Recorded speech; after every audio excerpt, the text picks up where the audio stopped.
Every major productivity platform is now making the same promise. Cancel your other subscriptions because this one app does everything. Notion says it, ClickUp says it, Motion says it. And on paper, the pitch is irresistible. One tool, one bill, one place where all your work lives. Knowledge workers reportedly lose around 2.5 hours a day just switching between apps, so consolidating sounds like the obvious fix. But here's what almost nobody tells you before you spend a weekend migrating everything. There's a specific type of team where this works brilliantly, and a specific type where it fails badly. Stay with me, because by the end you'll know which one you are. First, let's be clear about what actually changed, because this trend has a real driver behind it. Through 2026, AI stopped being an add-on and became the core of how these tools work. Notion bundled its AI into the business tier rather than selling it as a separate upgrade. Todoist added voice-to-task powered by Gemini.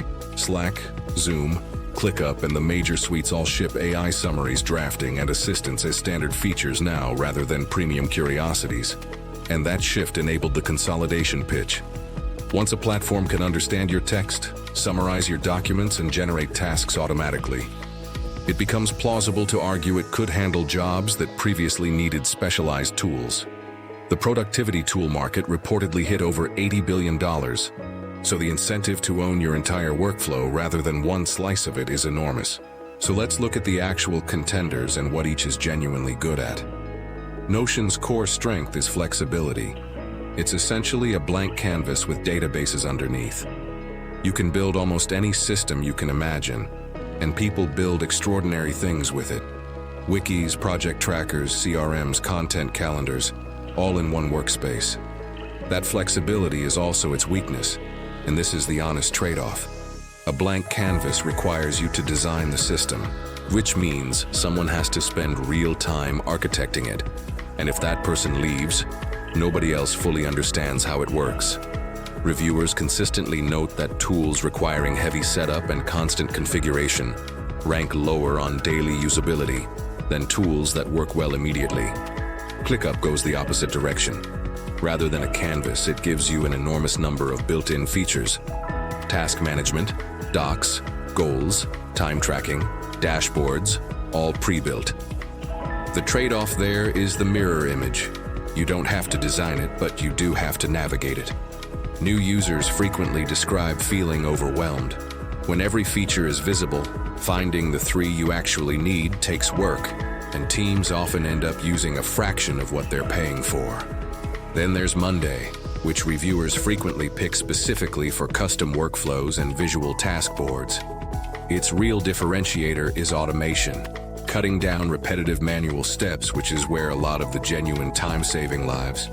And Motion approaches it from an entirely different angle, focusing on automatically scheduling your tasks into your calendar rather than just listing them. So, which one wins? Here's my honest answer, and it's not the answer these companies want. The question is wrong. The right question isn't which tool is best, it's whether consolidation is right for you at all. And here's the framework I'd use. Consolidation genuinely works when 3 conditions are true. First, your team is small enough that everyone can actually learn one system. Under roughly 15 people, a single platform is realistic.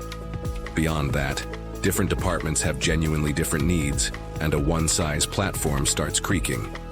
Second, your workflows are relatively simple and similar to each other. If most of your work looks like tasks, deadlines, and documents, an all-in-one handles it well. Third, and this is the one people skip, someone owns the system. One person who understands the structure, maintains it, and onboards new people.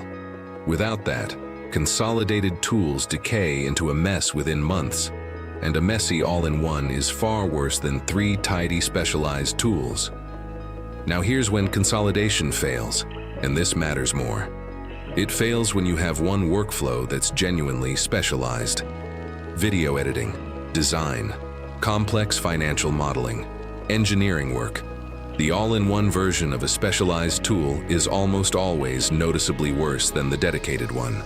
And if that workflow is core to your business, you've downgraded the thing that matters most in order to simplify the things that didn't. It also fails when the migration cost exceeds the benefit. Moving years of accumulated data, documents, and habits into a new system is genuinely expensive in time. If you're currently using 3 tools that work fine, replacing them with one tool that works fine is not a win. You've paid a large one-time cost for a marginal ongoing gain, and it fails when it creates a single point of failure. One platform holding everything means one outage. One price increase or one policy change affects your entire operation. There's real risk in that concentration, and it rarely appears in the marketing. So what would I actually recommend? A hybrid, and specifically this shape. Consolidate the general stuff. Tasks, notes, docs, project tracking, internal communication. That's where all-in-one platforms genuinely shine, and where having everything in one searchable place pays off daily. Then keep dedicated tools for anything specialized. Your design work, your video editing, your accounting. Let the specialists specialize, and connect them rather than merging them. Automation platforms let your tools work together, giving you a connected workflow without forcing everything into one system. One factor people often overlook is adoption. The best productivity tool isn't the one with the most features. It's the one your team actually uses. If it's too complicated, those extra features quickly become irrelevant. It's also worth reviewing your software regularly. As your team grows, your workflow changes, and yesterday's perfect solution may no longer be the best fit. At the same time, avoid switching tools just because something new is trending. Migration has real costs in time, training, and productivity. It's also worth separating productivity from appearance. A beautifully designed dashboard can create the feeling of being organized, but if it doesn't help people make faster decisions or complete work more efficiently, it's just decoration. The real test is whether your team spends less time managing work and more time doing it. That's why the most successful teams don't chase every new productivity trend.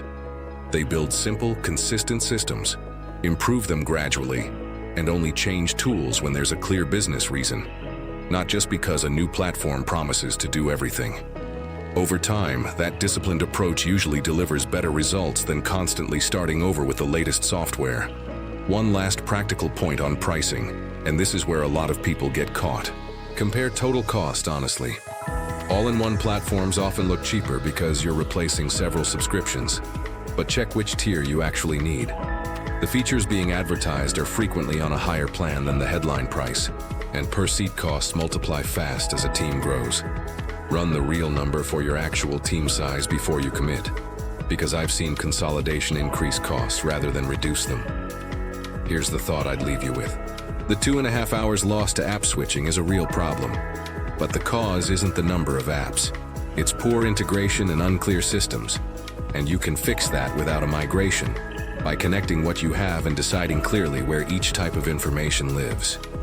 The best productivity stack isn't the smallest one. It's the one where you never have to wonder where something is. If this was useful, subscribe to Digital Dissect, because we cut through the hype and look at what actually works. And tell me in the comments, how many tools are you currently paying for, and which one would you genuinely miss? That answer usually reveals your real stack. See you in the next one.